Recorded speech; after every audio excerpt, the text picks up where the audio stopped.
გამარჯობათ, მოგესალმებით ძვირფასო ტელემაყურებლებო, ქართული ტივის ერთგულო მაყურებლებო, ჩვენ განვაახლეთ პროექტის სახელწოდებით საქართველოს გუშინ დღეს ხვალ. დღეს ჩვენთან სტუმრად არის თვალსაჩინო ადამიანი, მაღალი სამოქალაქო ცნობიერების მქონე ადამიანი, ქალბატონი ანა დოლიძე. მოგესალმებით, ქალბატონო ანა. დიდი პატივისცემით და იმედს გამოთქვა, რომ თქვენი მოსვლა შემოსვლა ამ სტუდიაში ბედნიერი იქნება და ათვლის წერტილიც ლამაზი იქნება და ამერიდან რაღაც ახალ რეალობაში ვიცხოვრებ ჩვენს ეს ტელევიზიაზე, რაც თავია ქვეყანა ჩვენი და თავის გეოპოლიტიკა მოვთო. მადლობელი მოგზაურობისთვის. მადლობა თქვენ მოწვევისთვის. დიდი პატივია ჩემთვის ბატონ თენგის კიდევ ერთხელ გამოვხატავ ამას. ახლა პირდაპირ გეტყვით ქალბატონო ანას ყველა ესოს, მაგრამ მე რამ დააჩქარა ასე თქვა ჩვენ შეხვედრა და ამ სტუდიაში ადრეც უნდა შემდგარიყო კომუნიკაციის პრობლემის გამო რაღაცები მოხდა, მაგრამ განსაკუთრებით შტაბი იყო, აი მე ახლა უზენაეს საბჭოს იდეას ჯგუფის უпроსტორეთ კონკრეტულად ვამბობ ჯგუფის და არა მთლიანად სხვადასხვა რამეა ამაზეც ვილაპარაკებ ჯგუფის რომელსაც განვასახიერებ რა გუშინ დღეს ათვლის წერტილი არის ყოველთვის ამას ვამბობ რა მერაბ კოსტავა სანამ გამოვიდოდა ციხიდან ის მახსოვს ეს პერიოდი როგორც თქვენ გიყურებთ ესე და მაშინ ამ მდგომარეობა იყო როგორ იყო 10-20-50 კაცზე მეც რო ვერ ვაგროვებდი და ეს კაცი რო გამოვიდა ურაგანი, ქარიშხალი, ცუნამი და ყველაფერი ერთად იყო სიკეთე და შინაგანი თავისუფლებიდან და რაღაც არაადამიანური ბუნებიდან ეს ახლა უბრალოდ ცნობიერებაში ვერ ეტევა რა კარგი მაკაძე კიდე ცალკე ვილაპარაკებ და იქიდან მოყოლებული ხო შემდგომ დამოუკიდებლობის აღდგენის დღე რეფერენდუმები ერთი მეორე აფხაზეთის ცხინვალის საკითხის მოგვარება სამართლებრივი დემონტაჟი საკითხის ზოიად გამსახურდიას და ელცინის შეხვედრა ეს ფუნდამენტალური საკითხები არის ჩვენი ქვაკუთხედი რომელიც თვლით რომ უნდა გადაეცეს მომავალ თაობას უნდა იყოს ეს განხილვადი და მემკვიდრეობითობის ხასიათის სავალდებულო ხაზგასმით აღნიშნავ და დღეს კიდევ ერთხელ დავწმუნდი ამ იდეის მართებულობაში იმიტომ რომ დღეს ეს სუვერენიტეტის დესუვერენიზაციის პროცესი კატასტროფული იმით მიმდინარეობს მოგეხსენებათ და ამიტომ არგუმენტები აქ წარსულიდან უახლოესიდან ჭარბად არის რა როგორც ასეთი და ამიტომ ყველას მე ვთხოვ რომ ამ თარიღს კი არა კალენდარული თარიღი კი არ არის 31 მარტი რეფერენდუმი და ეს არის ისტორიული თარიღი რომელმაც დიდი მონაპოვარი დატოვა შეცვალა მენტალიტეტიც რაობაც ფსიქოლოგიაც სოფხედულობაც და პოლიტიკური სისტემაც და ასე შემდეგ ამიტომ ჩვენ კომპლექსურად უყურებთ როგორც ასეთი და ვინდა რომ თქვენ რომ ამის მემკვიდრე თავის თავში რო ატარებთ ამაში დარწმუნებული ვარ და მინდა რომ ეს კიდევ უფრო ხმა და ესეთი ინტენსიური და პარტნიორული გახდეს განსაკუთრებით მაგის შემდეგ რა თქვენ გიხილეთ ეკრანზე მეგაფონით ხაში როდესაც უზენაეს საბჭოს ეგრეთ წოდებული სხდომა ეს რაღაც გარკვეული ჯგუფის იყო რაღაც დიდი გაუგებრობა მოხდა და რაღაც საბოტაჟივით ადგილი ჰქონდა და თქვენი მხარდაჭერა ამ ინსტიტუტისადმი როგორც ასეთი შტამბეჭდავი იყო და მინდა აი ამ თემიდან დაიწყოთ თქვენ და შემდგომ უკვე გადავიდეთ ამ თემებზე რომელზეც ვილაპარაკეთ და გთხოვთ ამ თემას შეეხოთ როგორც ინსტიტუტს ისე კონკრეტულად იმ დროს კი ბატონო სიამოვნებით პირველ რიგში უღმესი მადლობა მოწვევისთვის ჩემთვის თქვენ აქ კი ხართ, მაგრამ მაინც უფრო იდეას უკავშირდება ეს ყველაფერი, თქვენი პიროვნებაც და ყველა ვინც იყო აი თავის დროზე იმ შემადგენლობაში 89, 90, 90 აი ეს წლები რა საქართველოს დამოუკიდებელი საქართველოს რო დაიბადა, ჩემთვის არის უფრო იდეა და აღდგა და დაიბადა. ხო, ისე დაიბადა. სხვებისგან სხვა რესპუბლიკებისგან ბალტიისპირეთის გამოკვლევით რა თქმა. კი, სადაც გაგრძელდა ხო სახელმწიფოებრიობა. ჩემთვის ეს ყველაფერი ჯერ არის და პირველ რიგში არის ემოციური. არა მარტო როგორც საქართველოს მოქალაქისთვის, რომლისთვისაც ეროვნული მოძრაობა არის რაღაც დიდი ხელშეუხებელი და ელემენტარულად იმის განმაპირობებელი, რომ აი ხა ქართულად რო წერთ, საუბრობთ ჩვენი ფული რო გვაქვს, ეს ყველაფერი აქედან მოდის. მამა ჩემი იყო ეროვნული მოძრაობის უფრო საშუალო რგოლში, ესე ვიტყოდი. და რგოლი. ხო, რგოლი, ხო, ახლა ვიღაცები იყვნენ ეს. ყველას თავისი რგოლებია. ყველას თავისი რაღაცა როლი ჰქონდა და მე ალბათ აი ამ შეკრებაზე, ამ ყრილობაზე, როგორც კიდე დავიწყოთ, შეკრებაზე ვიყავი, წარმოვადგენდი უფრო თქვენი შვილების თაობას. და მე მგონი ძალიან მნიშვნელოვანი ხმა გვაქვს ჩვენ, იმიტომ რომ როდესაც თქვენზე გადაიარა ამ რეპრესიებმა, ამ ქარტეხილმა დაკავებებმა, წასვლა, მიგროზნო, აი ამ ყველაფერმა, ამას ჩვენ არ ქონდა მაშინ ხმა შვილებს. მაგრამ ამას ჩვენ ყველაფერს უყურებდით, ჩვენს გადავიტანეთ ეს ყველა დევნილობა იმ შეკრებაზე, სხვები შვილებიც იყვნენ სხვათაშორის და ჩემთვის ეს იყო პირველ რიგში ყველა ადგილას ვეცდები რომ აი პატივი მივაგო ამას არ როგორც საქართველოს მოქალაქემ, არამედ როგორც გარკვეულმა რაღაც თანამონაწილე მიმღებმა აი ამ პროცესების, რომელიც ჩვენ გავიარეთ ერთად საქართველოს აი რომ აღმდგარიყო. და ინსტიტუციურ ნაწილზე მე ვილაპარაკებ უფრო როგორც იურისტი სიამოვნებით, როგორც ასევე საქართველოს მოქალაქე და იმ კრიზისთან მიმართებაში, რომელიც ახლა არის ალბათ და სიამოვნებით. კიდე რა უნდა აერთიანებდეს აი მე ჯგუფი შეგნებულად დავთქვი რა ეს, იმიტომ რომ თუ შელაპარაკობ რაღაც უზენაეს საბჭოს სახელით, მაშინ არ გეუწელად გამოხვიდე ფუნდამენტალური მონაპოვრიდან. მონაპოვარი რა არის? რეფერენდუმი უპირველეს აღდგენა 31 მარტის საფუძველზე. ჩვენ ისე შეგვეძლო დამოუკიდებლობა გამოგვაცხადო როგორც გამარჯვებულ პარტიას, მაგრამ წავედით რისკზე და რეფერენდუმზე გავიტანეთ ეს საკითხი და კატასტროფული გამარჯვება ვიზა იყო. როგორც ასეთი. თორე ეს რისკი იყო, რომ ჩაეშალა და ასე შემდეგ იშლებოდა საბჭოთა კავშირი 1000 ისენი იყო პროვოკაციების სტელობები მოგახსენებათ და ამის შემდეგ 31 მარტის საფუძველზე 9 აპრილი დამოუკიდებლობა და უნიშნულოვანესი იყო კიდე ამ თემაზე მე კიდე ფუნდამენტალურად უნდა ვილაპარაკოთ აფხაზეთში ჩატარებული რეფერენდუმი, ეს არის უნიშნულოვანესი რა. იმიტომ რომ ყველაფერი კეთდებოდა სამეგრისო, ჯერ ის ქართველები ხო დახოცეს იქ 18 ქართველი სოხუმში, მათ შორის უნიჭიერესი და ესეთი განუმეორებელი ადამიანი ვოვა ვეკუა იყო ფაქტიურად მაგათი ლიდერი, სადისტურად მოკლეს.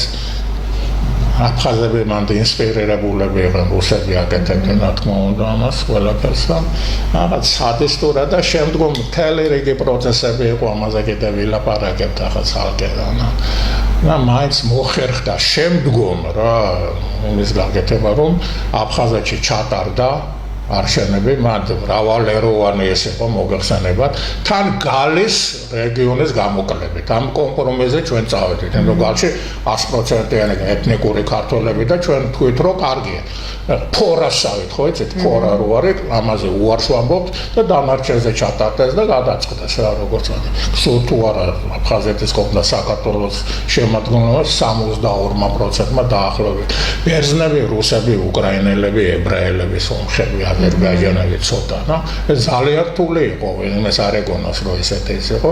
საკმაოდ დიდი ესეთი დიპლომატიური ესენი დაჭერდა და მე მოვიწევე ადამიანს თვითმხილველები ვინც იყვნენ, მე თქვას დაესწარეთ თუ შეკითხვები გექნება საზოგადოებას ეს უნდა აინტერესებდეს, იმიტომ რომ ამ საკითხების გარეშე, ამ მონაპოვრის გარეშე ჩვენ ვერც კავკასიელებს დაველაპარაკებით, ვერც ევროკავშირს ვერ დაველაპარაკებით, ვერც ამერიკელებს, გერმანელებს განსაკუთრებით ცხინვალთან მიმართებაში. გასაგებია ხო, რასაც გულისხმობ. და შემდგომ ეს ცხინვალის რეგიონის დემონტაჟი უნიშნულოვანესი იყო, იმიტომ რომ სამხრეთ ოსეთის უფრო სწორედ, სამხრეთ ოსეთში ელცინის ჩამოყვანა ყაზბეგის მანიფესტი იყო, სადაც ელცინმა ხელი მოაწერა, რომ ყოფილი იუჟნა ასეთია, ყოფილი სამხრეთ ოსეთი და საქართველოს განუყოფელი მათ ქართველ. ეს დუმამ რატიფიკაცია არ მისცა, ბუნებრივი არ მისცემდა მაგას, იმიტომ რომ იქთანაც ორად იყო გახლეჩილი, მაგრამ დიპლომატიურ ასპექტში ეს უნიშნულოვანესია და მთელი დოკუმენტები არსებობს, კიდე ერთს გეტყვით. თქვენ ახლა იურისტი ხართ, იყო სამხრივი კომისია იყო რა. რა დრო არის საბჭოთა კავშირი არსებობდა სამხედრო კომისიაში ვინ იყო საბჭოთა კავშირის რუსეთის და საქართველოს 5 თვე მიმდინარეობდა ეს კომისია ცხინვალში ძირითადად ეგ იყო ეპიცენტრი მაშინდელი და ცხინვალ ამ კომისიამ დადო ასე თქვა შედეგი რომლის თანახმად ხელს აწეს ყველა ხელდასმული დეპუტატი შედიოდა ამ შერეულ კომისიაში და ესეთი ის რო ცხინვალ სამხრეთ ოსეთში მაშინ სამხრეთ ოსეთის იყო მიმდინარე პროცესები არის არა ეთნიკური ხასიათის, არამედ პოლიტიკური ხასიათის. ეს არის ბომბი დოკუმენტი, და ახლა ამას რო დღევანდელი საზოგადოება ვერაცნობიერებს ამის არსებობას რო არ იცის, ეს არის კატასტროფა, პირდაპირ ვამბობ, იმიტომ რომ შენ თუ არ იცის, საიდან მოდიხარ, კიდევ ვიმეორებ, შენი პარტნიორმა ხარი რო დაგიჭიროს, რაღაცას ხო უნდა ეყნობოდეს, ამაზე მეტი დასაყრდენი რა გინდა, ერთი, მეორე, მესამე, აღიარება კიდე იმ ფარგლებში, რაც მოხდა, მაშინ თან ურთულეს საბჭოთა კავშირი იშლება, კაცო, გორბაჩოვი და ელცინი ერთმანეთს ებრძვიან და იქ თეთრი სახლი კი არა, რა ერქვა დუმის შენობას, ელცინი იმებს ესურეს ქვემეხებს და რომ თელერი ისენია ყველგან ხელოვნურად შექმნილი ეთნოკონფლიქტები ხელოვნურად, როგორ რა დაერქვას ეთნოკონფლიქტს ენადურაში პოლიტიკური და კრემლ-ცენტრიდან მართული პროცესები და ესე ვითარებაში ვიყავით რა და ის რისი ჩვენი შესწავლებიც იყო რა თქმა უნდა ამაზე მეც ვილაპარაკებ, მაგრამ თავარი რაც იყო აი ამის გარეშე, ხო? აი ამის გარეშე, აი მონოპოლის გარეშე, რომელიც ესტაფეტის ხასიათი უნდა მიეცეს, როგორც პოლიტიკოსებისთვის, სამოქალაქო საზოგადოებისთვის, ამაზე მსჯელობა და არჩევნებზე თუნდაც ამ საკითხით ოპერირება უნდა იყოს გარდუალი რა და შეუქცევად. მან კიდევ რამდენიმე საკითხი არის ძალიან მშვენიერი არგუმენტები ჩამოთვალეთ თქვენ და ფაქტები, რომელიც უნდა იყოს გამოყენებული არგუმენტებად. ეხლა საქმე რაშია? ჩვენ როგორც პატარა ერს საერთაშორისო ურთიერთობებში დიდი შესაძლებლობები არ აქვს გარდა იმისა, რომ საერთაშორისო სამართალი და საერთაშორისო წესრიგი გქონდეს ჩვენ მხარეს. ჩვენ იმას, რასაც ქვია დიდი ქვეყნები და ეძახიან great powers, უზარმაზარი სახელმწიფოები, მთავარი მოთამაშეები საერთაშორისო სამართლის, მათ შორის რუსეთი, ხო? ჩვენ ვერავის ვერ თქვენი თქმის არ იყოს, ვერ დაუმტკიცებთ ვერაფერს, მით უმეტეს ვერ დაუპირისპირდებით, თავარი რაც გვაქვს, ეს არის საერთაშორისო სამართალი. და სიმართლე შენი მხარეს. სიმართლე და სიმართლით გამყარებული მე ის არგუმენტი, რომელიც მიგაქვს გაეროში თუ ჰააგის ტრიბუნალში თუ სადაც გინდა. ახლა ჩვენი პრობლემა რა არის? მე ამას ვამბობ როგორც საერთაშორისო სამართლის მცოდნე. ჩვენი პრობლემა ის არის, რომ საერთაშორისო სამართლის სკოლა თავიდან ბოლომდე აეყნობა საბჭოურ საფუძვლებს. ისე გაგრძელდა, აბსოლუტურად ტექნიკურია. მოწყვეტილია რა, მოწყვეტილია ეროვნულ საფუძვლებს. იმიტომ რომ ეს რომ რასაც თქვენ ამბობთ და კიდე ბევრი რამ, რაც იცით თქვენ და რაც არ იცის მომავალმა თაობამ. ეს ცოდნა როგორც იარაღი, ანუ რიტორიკული იარაღი, უნდა შევიდეს უნივერსიტეტებში. ეს უნდა იყოს პირველი კურსის სასწავლო საგანი, რომ მე ჩვენ გამოვზარდოთ ის იურისტი საგარეო საქმეთა სამინისტროში, რომელიც რა სიტყვას იცით, აი მე რო ვსწავლობდი საერთაშორისო სამართალს, გვასწავლიდნენ კანადის უზენაესი სასამართლოს გადაწყვეტილებას კვებეკთან დაკავშირებით. კვებეკს როგორც კვებეკი და რიშელიედან იღებს სათავეს, კარგად გვახსოვს. ანუ კვებეკს უნდა გასვლა კანადიდან, უნდა სუვერენიტეტი ჩატარდა, იყო მთელი პროცესი, უზენაესმა სასამართლომ გამოიტანა გადაწყვეტილება და ეგოლეს გამოსვლები თქვენ გემახსოვრებო. ხო, არა, აქ მამბობ ვიცით რას მინდა დავუკავშირო, რომ როდესაც ის არგუმენტი, რომელიც თქვენ თქვით აფხაზეთთან და აფხაზეთის რეფერენდუმთან დაკავშირებით, არც ერთ პოლიტიკურ გაცხარებულ დისკუსიაში მე არ მინახავს. იმიტომ რომ ეს ცოდნა, აი ესე პატარა სივრცეებშია, როგორც აქვთ, თქვენ გაქვთ, სხვა წევრებს აქვთ და ჩემი ამოცანა, აი თქვენთან ურთიერთობის აქ მოსვლის სწორედ ის არის, რომ ეს ცოდნა იყოს დაგროვებული, გადათავდნენ და წაღებული როგორც იარაღი საერთაშორისო ურთიერთობებში ჩვენი ეროვნული ინტერესის დასაცავად. რა თქმა უნდა, რა ბუნებრივია, იმიტომ ადვილად მიდის თქვენთან ეს კონსენი და ამიტომ მინდა გავაღრმავოთ რა ახლა ეს ურთიერთობები როგორც ასეთი და აი, კიდე ერთხელ თქვი რა ეს რაღაც ჯგუფის ეს კი არ უნდა გქონდეს. მე ახლა კიდე მოგრძალებ ჯგუფს უწოდება მას, იმიტომ რომ ახლა სხვებს შეიძლება სხვა აზრი გქონდეს და ზოგი მოდის აქ, ზოგი არა, უზენაეს საბჭოს წევრები, კონსტიტუციაზე ხელის მომწერე ეს ადამიანები, რომლებიც ამ სოფხედულობას სამართლე იმას ეყრდნობა, ჩვენთვის ორგანული ნაწილები არიან და შეიძლება ითქვას, რომ ერთნი ვართ ამ თვალსაზრისით, იმიტომ რომ ერთი ფასეულობა, ერთი ხედვა, ერთი სამართლებრივი სისტემა გაგვაჩნია. ახლა პოლიტიკური სისტემა კიდე სხვა არის, ეს რა სახეს მიიღებს, ეს კიდე საკამათოა და ასაკეთებელია და ასაც უნდა ეს სხვა განზომილება, როგორც ასეთი. ამიტომ რა, აი ამ ხალხთან რა, თქვენ რომ მიბრძანდით იქ უნდა დაინახეთ ეს ყველაფერი.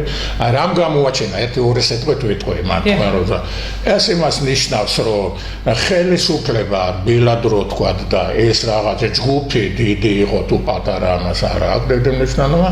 ერთმანეთს მოწყვეტილია, ერთმანეთის არ ესმით, ერთმანეთის ეს ხიდები მოშლილია, ჩანგრეულია, ჩატეხილია, როგორც ასეთი და ისე როგორც დღეს ყველაფერი რას ემსახურება, კონიუნქტურას, ერთმანეთის ასე ვთქვათ, დანგრევას, მოშლას, ეს ურთიერთკავშირი, დროთა კავშირი ახლა შექსპირის ზუსტად განსახურდიან გვარმა მაგედამ რა გააკეთა დარღვეული დროთა კავშირი აღდგა ანუ 18 წლის ასე ვთქვათ მონაპოვარი რომელიც იავარქნა საბჭოთა აგრესიამ აღდგა ფერფლევით როგორც ასეთი და რეფერენდუმის საფუძველზე დაიბადა ხელახლა ხო ანუ დროთა კავშირი აღდგა და ეს ახლა კიდე დიდი საშიშროების წინაშე ვართ რომ ანალოგიური რაღაც არ მოხდეს პირდაპირ გეტყვით რა საშიშროების წინაშე ვართ რა 21 წლის ის რომ მოხდა ბოლშევიკური ასე ვთქვათ აგრესია ხო რა ისინი შემოვიდნენ ეს ბრძოლა იყო შემდგომ კაპიტულაცია არ გამოაცხადა ჩვენმა მაშინდელმა უპროსერად მენშევიკურმა მთავრობამ ასე ვთქვათ და გადავიდა შემდგომ ქუთაისში იქიდან კიდე ბათუმში და იქიდან კაპიტულაციაზე ხელი არ მოაწერეს და არც კონსტიტუციის გაუქმებაზე სხვა ესე ძალიან მნიშვნელოვანია მაგათთან მე ბევრი შენიშვნები მაქვს როგორ თუმცა ფუნდამენტალურ საკითხებში მათ შეიძლება ითქვას რომ დიდწილად თავი გაართვეს ამ ისტორიულ დიდწილად სამხედრო იმაში და იმ ექსპანსიებში და იქ ჩადენილ ცნობილებებში არ შევდივარ ჯერჯერობით პოლემიკაში და შემდგომ რა მოხდა რა რომ მოვიდნენ მაგრამ ფაქტობრივად ომი არ წაუგია თბილისი იყო ალყაში შემდგომ გავიდნენ გააჭრეს რაღაც ჯგუფმა და შემდგომ ფაქტობრივად უბრძოლებლად მოხდა არანაირ ბრძოლის გაგრძელება შემდგომ ადგილი არ ქონია და შემდგომ მოდი პირდაპირ ვთქვათ რა ბათუმის ნავთობსადენში და იმაში გაიცვალა შემდგომ უკვე ჩვენი დამოუკიდებლობა. ესე შეიძლება de facto ამას კიდე სხვა მიზეზები ქონდა, მაგრამ ერთ-ერთი სამწუხარო მიზეზი ეს იყო.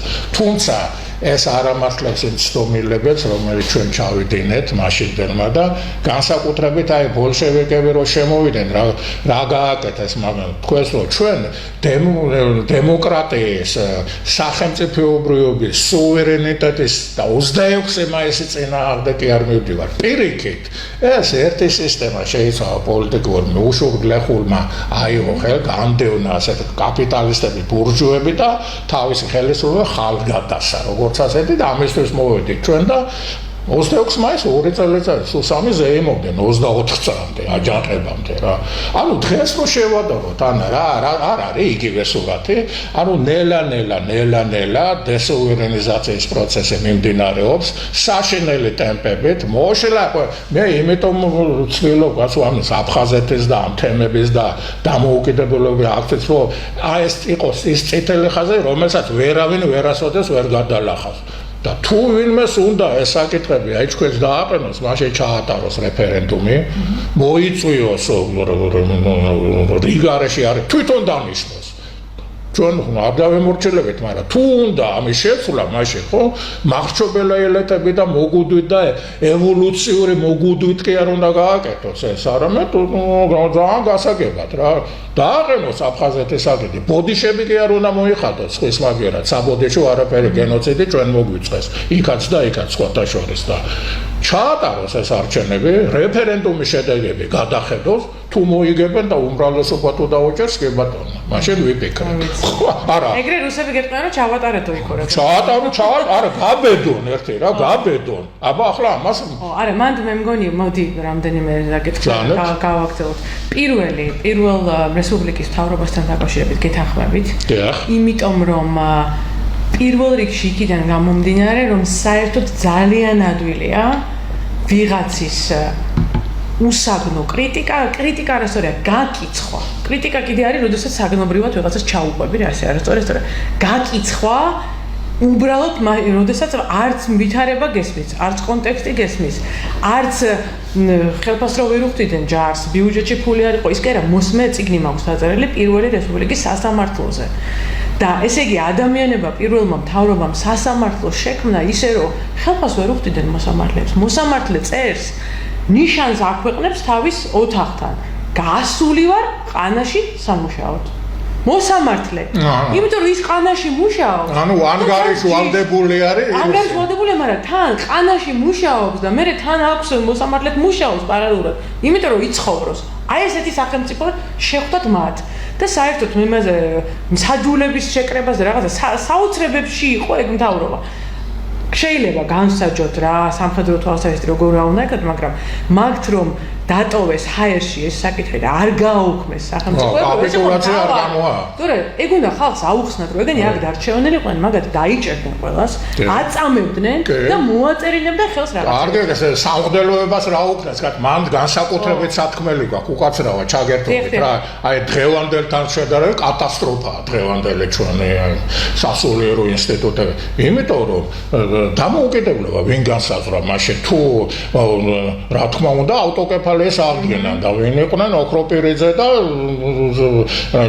რა ქვია კაცო როაწამეს ხახალაი ამბროსი ხელაია და კირიონე და ეს ელიტა სასულიერო ელიტა რომელსაც თავი გაწერა და ფაქტიურად უკვე სახელმწიფოს სხვა არჩევანი არ დაუტოვა გარდა თავისუფლების და დამოუკიდებლობის ეს ახლა იურიდიულ კონტექსტში ამას ვერ გადაიტანდნენ მაგრამ მორალური როგორც მერაბ კოსტავამ რო გააკეთა კაცო მერაბ კოსტავა პოლიტიკოსი არ იყო არანაირად მაგრამ ყველაზე დიდი პოლიტიკას ხმნიდა ანუ აუცილებელი არ არის შენ რო რაღაც იურიდიული კანტორის უმაღლესი ის იყო მორალი სულიერება ზეშტაგონება არის ეს თავარი იმპულსები რომელიც ყვება საზოგადოებას და შემდგომ იგი იურისტებს თუ პრავავედებს თუ ასე შემდეგ და ასე ისინი მე აფორმებენ ამას ხოლო და თავარი არის პოლიტიკური ნების ფორმირება ეხლა ორ თემაზე მინდოდა მე გამოხმაურება ჯერ ეს ერთი ვინც არ უნდა ხო და დღეს უკაცრავად სულ სხვა სურათია რა და ეს ახლა მოგახსენებ მიბაზონ რა იმ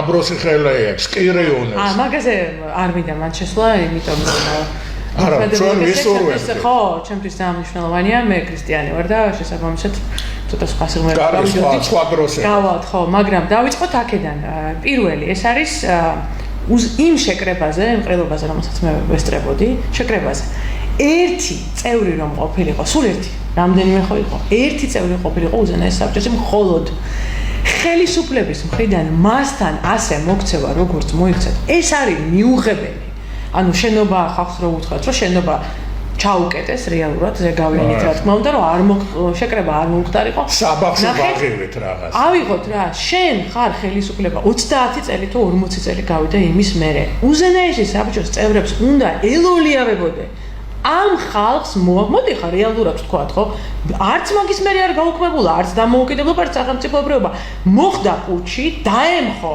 იარაღი და ძალით ამ ხალხს მოაქვს შენი სახელმწიფოებრიობა უკან ასაგზეც ხო უნდა ვთქვათ ესენი ის ყარ არიან რომ პუჩა გადაკეტონ კონსტიტუციაში სანა პირდაპირ აღნიშნულია რამ კონსტიტუციის 95 წელში რომ მივიღეთ იმ კონსტიტუციის პრეამბულაში წერია კაცო ეროვნული მოძრაობაზე და დამოუკიდებლობის აღდგენის აგზზე დგას ეს სახელმწიფო მათ შორის კონსტიტუცია და ამ ადამიანებთან ესე მოქცევა როგორც მოიქცნენ არის აბსოლუტურად სიცხეში 40 გრადუსში თქვენ რით იხსნით ამას და მეორე თემა რა თქმა უნდა თავისი ახსნა აქვს რისიც რა ჯერ დღის წესრიგი რა აქვს თქვენი კითხვა მე მგონი ეგ იყო და კომენტარი რა აქვს დღის წესრიგი დღეს ივანიშვილ კობახიძეს და ვინც არიან ამ შემადგენლობას მათი დღის წესრიგი არის ნელ-ნელა დააზიანონ ჩვენი ევროპული მისწრაფებები, როგორც თქვენ თქვით, ნელ-ნელა მოახჩონ. ყისიერად ეს არ გამოვა,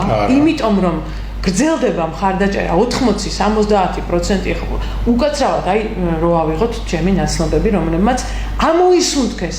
იმიტომ რომ მეუღლე მუშაობს გერმანიაში, აქ არაფერი არ არის, სამსახური არ არის, ხელფასი საშუალო ფენა არ არის, არაფერი არ არის. ამას ახშობ, ადამიანი წავიდა მუშაობს რაღაცა სოფლის მეურნეობაში გერმანიაში 3 თვეში ერთხელ ჩამოაგდეს, ოჯახმა ამოისუნთქა, კერძო სახლი აქვს აგერ გურიაში. ანუ ამას შენ ნელ-ნელა ამ ადამიანებს პირდაპირ ვერ ეტყვი, რომ მე შენ ეს ჩაგიკეტე და ეხლა მოემზადე, როგორ გამოუცხო ხაჭაპური რუსებს კრასნოდარში. იმიტომ რომ ეს რჩება ალტერნატივად. უკაცრავად, აქ როცა მე არ მიკეთებ სამუშაო ადგილებს, ინვესტორი არ შემოყავს. Samsung-ის ქარხანა შემომიყვანე მე თუ იმის რა ქვია, Apple-ის. ეს ერთი ამ პირობებში ხდება ნელ-ნელა ამ იდეის დაზიანება 1000 სისულელით, ეხლა რასაც აცხადებენ, ეს არის თავიდან ბოლომდე პროპაგანდა და ამოცანა არის. ეხლა მე ამის მაგალითი მაქვს, სერბეთი და ჩრდილოეთ მაკედონია. რომ ნელ-ნელა იქ რო კამპანია დაიწყო რამდენიმე წლის წინ სერბეთში, ისიც 6-5 ტელევიზია აქვს თავრობას. შეუბერა ანტიდასავლური, ანტიევროკავშირის პროპაგანდა. არ და რაღაც დიდ დათმობაზე ხო წამოვიდა რაღაც პერიოდი. ეხლა მე წამოვიდა კი იმ სავაჭროდ, რა თქმა უნდა. ესენიც წამოვლენ ალბათ, გააგრძელებენ ვაჭრობას, იმიტომ რომ არ ამგონია რომ კარგ სიტუაციაში იყვნენ, ახლა დღეს მე მინდა გითხრათ, მაგრამ ეცადა რომ დაეწია ევროკავშირის და მიაღწია ამას. 80% ქონდა მხარდაჭერა სერბეთში და ჩამოვიდა 40-მდე. ეს უნდა დამად. როგორც კი ეგ მოხდება, ეგრევე გამოგვიცხადებენ რომ მორჩა დასავლეთი, აქეთ არის დსთ აღარ არის, არა, მაგას ქვია ევრაზიული კავშირი. თან გაურკვეველი, ბუნდოვანი ხაზგასმით ვამბობ. სადაც სომხეთიც აღარ არის, ანუ ევრაზიული კავშირის წევრები აღარ არიან. ჩვენ რა გვინდა იქ? ახლა მაგ პირდაპირ კავშირშია, მაგრამ ახლა რასაც ვიტყვით. არის ესეთი უნიკალური წიგნი, ველიჩკო იყო ესეთი, ინტელექტუალური ძერჟავნიკი რა, აი მაღალი სორტის ძალიან, ამას აქ აი სომხეთის გენოციდი რო იყო, ეს პირველი სოფლიო ომის ენა პერიოდში, ფუნდამენტალური წიგნია, თუ მოვიძიე მე მოგართმევთ. და ახსნა განმარტებები აქვს რა, რატომ უნდა გააკეთოს რუსულმა ცარისტულმა რეჟიმმა აქცენტი საქართველოს და არა სომხეთზე. აი გაოგნდები რა, ესეთი ისენი აქვს რა, ესე გარჩეული ეთნიკურად სამეგრელო აფხაზეთის არის რა, სად არის როგორ, საიდან ლეგენდები როგორ არის, ფილოსოფია, ისენი სამართალი, პოლიტიკა, ლიტერატურა, ნუ საოცარი ვიღაცა არის რა. და ანალოგიურად გარჩეული აქვს ეს სომხეთის და ბუნება, ფენომენი აქვს შესწავლილი ერთისაც და მეორის და რა არის, რას ეუბნება, არ გააკეთოთ აქცენტი სომხეთზე. ამაზე გააკეთეთ აქცენტი ქართველებზე. თუ გინდათ კავკასიაში იყოთ და ამ თლიანობაში ამ ხარეს მეტნაკლებად აკონტროლებდეთ რა. ეს რა თქმა უნდა ამ იდეამ კრახი განიცადა და დღემდე უпроსოდ პაშინიანამდე სომხეთი იყო პირდაპირ მაგათი ასე თქვა ხელდასმული კავკასიაში მაგათი ინტერესები და სპარსეთის და მაგათი ხო ამის შემდგომ ვითარება იცლება ყარაბაღის ომში რუსეთმა გაწირა ეგენი ხო კარგად დავინახეთ ხო სირიის მომენტი იყო თუ კიდე სხვა ფაქტორები იყო ახლა მაგაზე არ შეუდგები როგორც ასეთი და გარიყა ეს თავისი სივრციდან როგორც ეკონომიური ყველანაირად და ამის შემდეგ სომხური ლობი საფრანგეთში და ამერიკული ლობი სომხური ლობი ამერიკაში პირდაპირ ერთვება და შემდგომ გამოყავს ამ ევრაზიული სივრციდან და ცდილობს ევროკავშირში და ნატოში და შენ ამ დროს რას აკეთებ? პირდაპირ წაგებული მხარის ადგილი გინდა დაიკავო რა.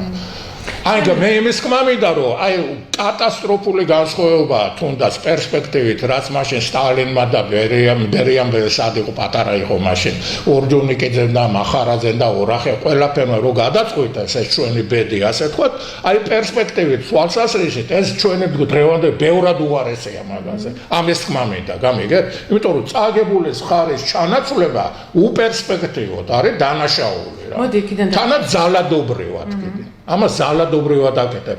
შეგნებულად კი არ აკეთებ, პოლემიკის დონეზე კი არა, სოფხედელობის განხილვაზე, ამ ველიწყო რო გითხარით, ამ დონეზე კი არა. არა, ხელების გადაგრეხო. ხო. იქიდან დავიწყოთ, ჯერესეთი მე მგონი ყველამ უნდა გაიგოს კარგად, რომ პირდაპირ იქნება კავკასიაში მიმდინარე მოვლენები დაკავშირებული საქართველოს გადაქცევასთან რაღაცა ჭაობად. იმიტომ რომ ის დანიშნულება, რომელიც დღეს ჩვენ ახლა გვაქვს აქამდე და რომელიც ამათი მოპოვებული არ არის ჩვენი დროებითი ადმინისტრაციის, ანუ ქართული ოცნების, არამედ მოპოვებულია ისტორიულად ეს დანიშნულება გზა გასაყარზე ვართ, ეს აბრეშუმის გზა, შუა დერეფანი, ეს ყველაფერი დაემთავრდება, ყველა შესაძლებლობას დავკარგავთ, აი ამ კითხვას ვსვამ ზუსტად. კანონზე რო იღებს რეპრესიულ კანონებს საქართველოს პარლამენტი და აი დღეს გამოვიდა ეს ულუკიანის სპექტაკლი, ხო, იაფასიანის სპექტაკლი რაღაცა დასკვნა დადო, რომელიც სტარა დასკვნა არც გამოაქვეყნა. ესე იგი, იმდენად უნიათოები არიან და უსაქმურები, რომ მეტი საქმე საქართველოს პარლამენტზე არ ქონდა. წარმოიდგინეთ, თებერვლიდან, იანვრიდან არიან სამსახურში. თებერვლიდან ჩვეულებრივად ეს 80 თუ რაღაც პარლამენტარი ოცნების უსაქმური იღებს ხელფას.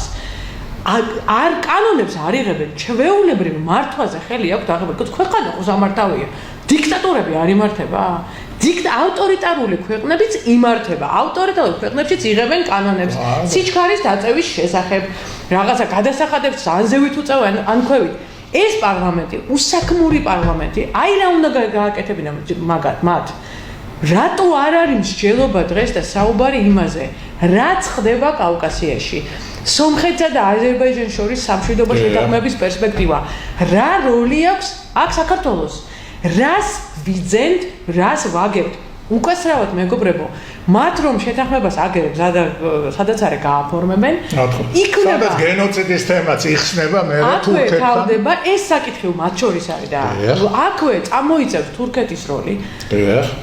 ფორმდება ურთიერთობა ცენტრალური აზიიდან, აზერბაიჯანი, სომხეთი, თურქეთი, ისმის კითხვა ელემენტარულად რუკაზე უნდა დაიხედო. რას აკეთებს საქართველოს ეგრეთ წოდებული პარლამენტის საგარეო ურთიერთობათა კომიტეტი. იზოლაცია ძალიან გასაგებია. რა თქმა უნდა, მე მნიშვნელოვანია რომ ჩვენმა ხალხმა გაიგოს უკაცრავად თუ შენ დასავლეთი ჩაგიკეტეს და იქ ვერ მუშაობ, ჯანდაცვასაც ვერ იღებ, განათლებასაც შენი შვილი ვერ იღებს ევროპაში. ეხლა მაგალითს გეტყვით. ევროკავშირის პასპორტი როდესაც გაქვს, ევროპის ნებისმიერ უნივერსიტეტში სწავლა ღირს დაახლოებით 2000 евро წელიწადში. ჩვენთვის ღირს 10 15 და 20000 евро წელიწადში. ჩემი შვილი აბარებს ახლა და ვნახე სხვაობა. ყველამ უნდა გაიგოს ეს. ყველა შეიძლება ჩვენ რო იქ ვიყოთ ახლოს და ახლოს კი არა ახლა ვიზა ლიბერალიზაციაზეც. იმედია დრო გვექნება რომ ვისაუბროთ. თუ შენ ევროკავშირისკენ ვერ მიდიხარ, შენ აქ იქნება სიღარიბე, იმიტომ რომ ყველა გეოპოლიტიკურ პროექტში ამოვარდები, შენ არ მონაწილეო, რა გრჩება? გრჩება იყო ხაჭაპურის მცხობელი, ყავის მომდუღებელი. ან აქ, ან უფაში. სხვა პერსპექტივა საქართველოს ამაყ ნიჭიერ ხალხს არ გვექნება. შეგნებულად კეთდება რა, აბსოლუტურად შეგნებულად კეთდება. ეს ახლა კიდევ ვიმეორებ რა, წაგებული სომხეთის შანაცვლება გინდა. ნუ ახლა წარმოუდგენელია, ნუ ახლა ადამიანის ფანტაზია, ესე იგი ეს ახლა შეგნებულად კეთდება. კიდევ ერთხელ ვიმეორებ რა. როგორ ზურგიში, ანუ ყაზახეთი, ბელორუსი, რუსეთი ვალდებული იყო სამხედრო დახმარება აღმოეჩინა სომხეთისთვის ყარაბაღის ომში. ეს პირდაპირ სამხედრო დოქტრინაში ეწერა, ელემენტარულად რა.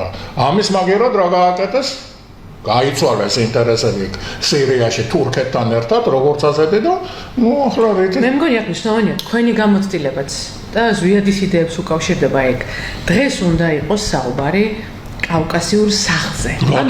ის გამოც არ გამოდიოდა ეგ საერთოდ კავკასიაში იყო ეს კონფლიქტი. რა თქმა უნდა. ეს კონფლიქტი თუ ამოეწორება, სამშვიდობო შეთანხმება გაფორმდება, აგერ ინება ღმერთმა ეგ ამბავი.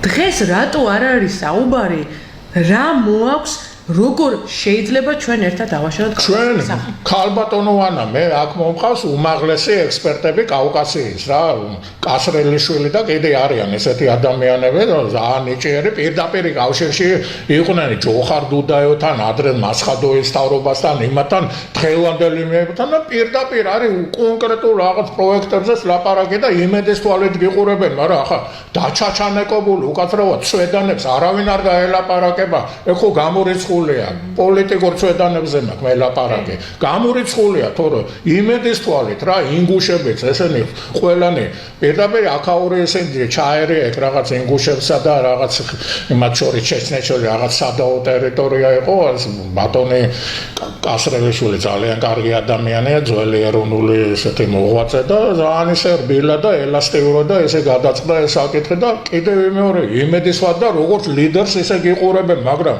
ახლა შენ თუ ყველაფერზე უარს ამბობ შენ თუ ყველაფერზე ხელი გინდა რომ დაიბანო და ახლა სომხეთის პოზიცია წაგებული იმას ჩაანაცვლო ეს რას ნიშნავს კიდევ მეორე ეს ახლა აზერბაიჯანი და ეს ახლა თურქეთი სამხედრო პოლიტიკური შეთანხმება აქ და ალბათ ყოველთვის ესე იქნება ალბათ სომხეთი გაწევრიანდება ეგ ნატოს ბაზები იქ იქნება და მე ვერ გავიგე ჩვენ სად ვიქნებით ელემენტარულად ეს ახლა კავკასიაში საკმაოდ რთული მდგომარეობაა საკმაოდ რა ძალიან დაძაბული და ეს კიდე უკრაინის ომზე და იმაზე იქნება ჩამოკიდებული რამდენად აისახება ეს პირდაპირ განწყობაზე და იმაზე აისახება რა პირდაპირ და აქ შენი ადგილი სად არის? შენი ადგილი არის სადაც ჩვენი ისტორიკოსები და ზენი ქადაგებდნენ ამას და ზუსტად გამსახურდიას დაკრძალოს ეს გახსოვთ ჯოხარ დუდაევი რო ამბობს მოი ბალშოი უჩიცე ანუ ჩემი დიდი მასწავლებელიო რა ზუსტად გამსახურდიაზე რომელიც მართლა ამ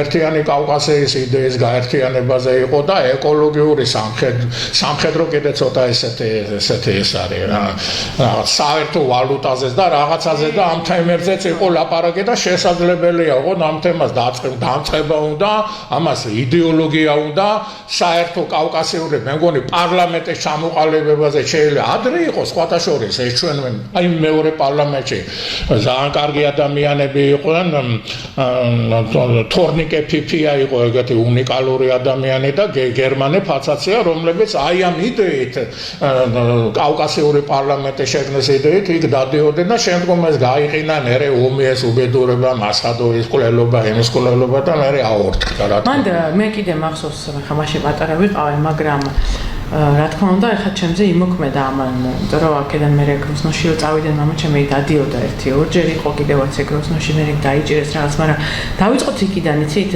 თავარი შეცდომა რაც მე მგონი აი ბოლო დროს უკრაინის ომის შემდეგ კარგად გაიაზრა დასავლეთმა აი ეს მომენტი დეკოლონიზაციის მომენტი რომელიც იყო 90-იან წლებში მათ როგორ მაშინ ჯერ კიდევ ჰქონდათ იმედი რომ რაღაც ელცინი იყო რეფორმატორი იყო ლიბერალი და აი ამ როდესაც საქართველოში ჩრდილოეთ კავკასიაში გაიღვიძა ამ სწრაფამ და მოუკიდებლობისკენ ხო მაშინ ვერ გარისკეს ამ იდეის ხარდაჭერა ვერ გარისკეს აი ანა მეცაც გეტყვით მას 50000 ბავშვი გენოციდი მოუწყეს ჩეჩნეთში და ხმა არ მოუღია ეგრეთ წოდებული დასავლეთის ადამიანის უფლების და სიცოცხლის დამზი ინსტიტუტი ვერ წამოილუყლუყეს ახლა მაგათი ახლა კარგად ვიცი ახლა კონიუნქტურა და პოლიტიკა ერთმანეთთან რა კავშირშია და ჰუმანიზმი და პოლიტიკა დიდწილად ხშირად დაცილებულია და ეს გამოწეულია სხვადასხვა ფაქტორებზე და რაღაც შორს ავიდეთ ეს ბუში რო იყო ჩასული პუტინთან რანჩოზე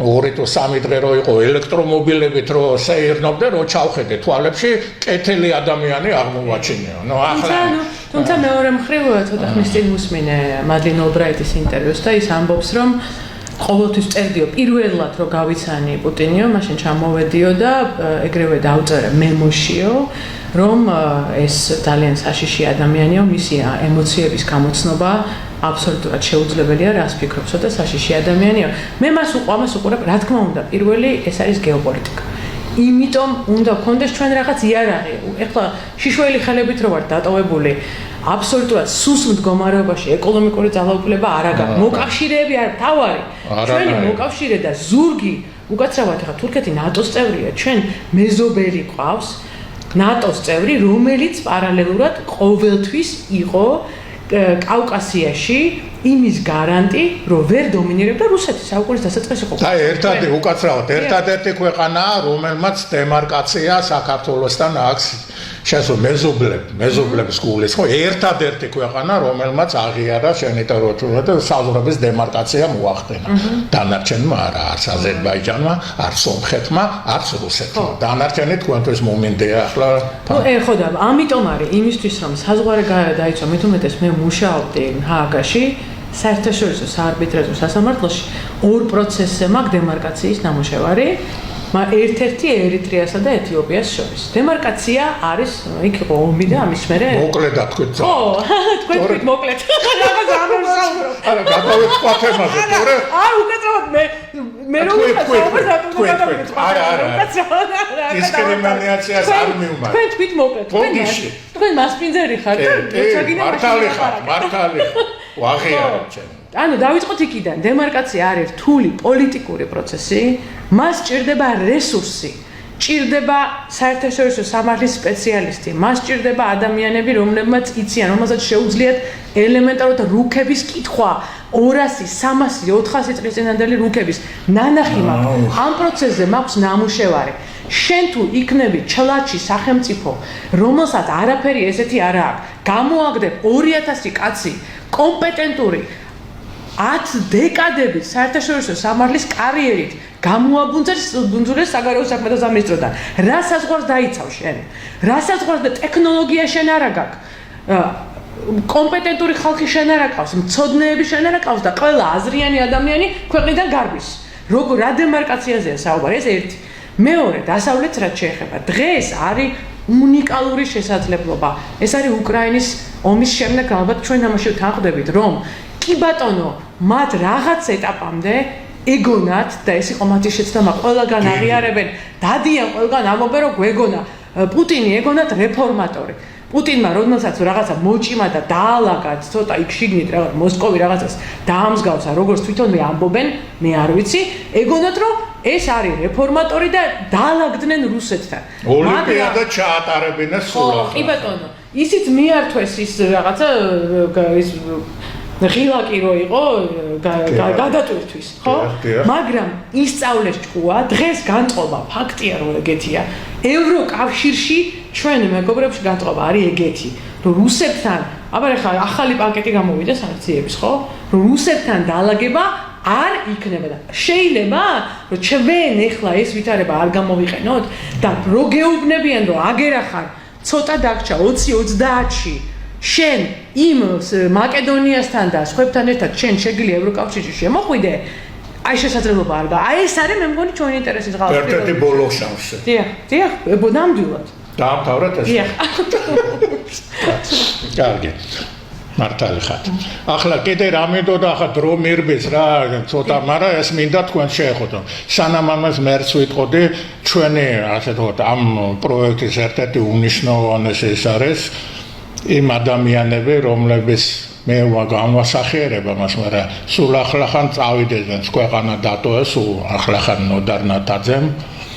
პაატა კოღუაშვილმა, ეს ჩემი უახლოესი ოჯახის წევრებივით იყო ჩემთვის, მეგობრობის და პარტნიორი პოლიტიკის გარდა ეს შინაგანი ძალიან ესეთი ჰარმონიული ურთიერთობები ჰქონდა, რომელმაც დატოვეს ფასდაუდებელი ნაშრომები რა. მაგალითად, აი მარადიული ქართული სოფელი. პაატა კოღუაშვილი, არევაძე გივი თალაკვაძე. რევაზ ასათიანი, პაატა კოღუაშვილი, ინდუსტრიული სოფელი, მომავლის გლობალური ასე თქვა გამოწვევა. ეს თემა არის ულტრა თანამედროვე სოფელი როგორ უნდა მოეწყოს, როგორია მისი რაობა ფენო, განსაკუთრებით საზღვრისპირა იმე რა მარცვლეული, სად რა უნდა მოიყვანო, ანუ საზღვრის დაცვის ორი მეთოდია, ხო? ერთი კულტუროლოგიური, რომელიც ამოდის დიპლომატიიდან, წესებიდან, ფილოსოფიური მწამსიდან, ესთეტიკიდან და მეორე არის სამხედრო, ხო? სხვა ხო არ არის, ხო? აი ამ თვალსაზრისით აქ არის განსაზღვრული ეს სოფელი როგორ უნდა განსაკუთრებით რომ თავი დაიწყო აი რეგიონებში, სადაც მერე კი არ უნდა დაიწყო დღევანდელი პარაზიტი ხელისუფლება რო ამბობს მილიონ ჰექტარზე მეტი დავკარგეთო და იმ დღეს რომ მეუნება 3 წლის წინანდელია ნუ ახლა ეს ახლა სისხლის სამართლის დანაშაულია ნამდვილად როდესაც აი დაკარგული იმის შემდეგ დე ფაქტოდ მაუწყება ყველაფერს და შენ ყველაზე წარმატებულ პრემიერში სტილო გადააბრალო ეს ხო საერთოდ გახარიაზე ვლაპარაკობ მისი დამცველი მე არასოდეს არ ყოფილა რაც ვიქნები მაგრამ ყოველ შემთხვევაში ის ნაბიჯია სწორედ გადადგა და რასაც ყველაზე სწორი იყო მაგაში ედავებიან რა ჩორჩანას იმას გულისხმობ მოგეხსენებათ ხო და ახლა ამ ფაქტის წინაშე რო არ აღმოჩნდა ხო დე ფაქტო ამის წინაშე ამაზე საგანგებოდ უნდა მოეღო ამას უპირველეს ხო პოლიტიკოსი არჩევნები ამეგიდით უნდა იყოს ადამიანები ამ იდეის სრულყოფილებაში უნდა ეჯიბრებოდნენ ერთმანეთს იდეათა ორიენტალი უნდა იყოს და ასე შემდეგ და ასე შემდეგ მე ახლა თქვენი ბლოგში რო იყავით ამასაც ვიტყვი რა თქვენის ნება კი სიამოვნებაა ხო შეიძლება ახლა იგივე თემა არის რა რომ აი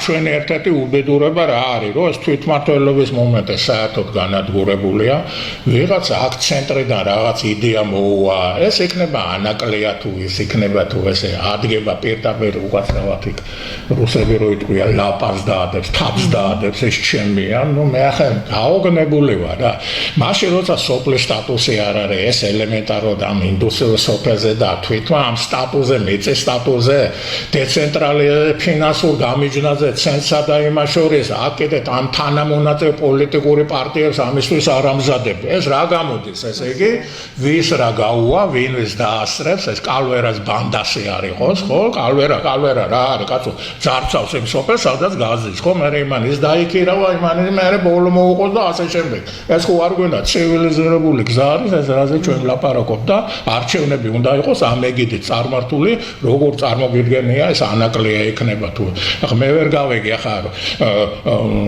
თქვენ ახლა ხშირად იქნებით მან და ევროპაში ხშირად ახლა ნიდერლანდების ეს ახლა როტერდამი რაც არის ეს ახლა ჩემი და თქვენი კუთვნილება თუ იმას როტერდამს ჰოლანდიისთვის რაღაც განსაკუთრებული დატვირთვა აქვს და პარტიული მუშაკის და ბანკირის კი არ არის არამედ რაღაც კორპორაციაზე რა პროცენტით არის როგორ მეასადაგება ამაზე დეტალურად უნდა გაცო მსჯელობა ახლა რა მე ფუნდამენტალური საკითხები ვთქვი ამ შემთხვევაში მაგრამ ამ იდეის გარშემო უნდა მიმდინარეობდეს ჯაბაათის და კიდევ მეორე არჩევნები უნდა ჩატარდეს ამ ეგიდით სხვა არჩევნები მე არ ამჯერას არაფერს ეს არის რაღაც პამპულაობა კარგად გამიგეთ რაღაც შულერობა რაღაც ის იმას დაიქირაეს ეს ამას გადახტება გადმოხტება მე რა თვითმმართველი და რაღაც გაურკვეველი ვითარება აი თქვენი აზრი მაინტერესებს თან თქვენ იქ იყავით და ძალიან ცოტა დრო გვაქვს და გთხოვთ მოკლედ და თქვას საერთოდ რომ აი ეს საკითხი როგორ გესახებათ ელემენტარულად აი ეს ყველაფერი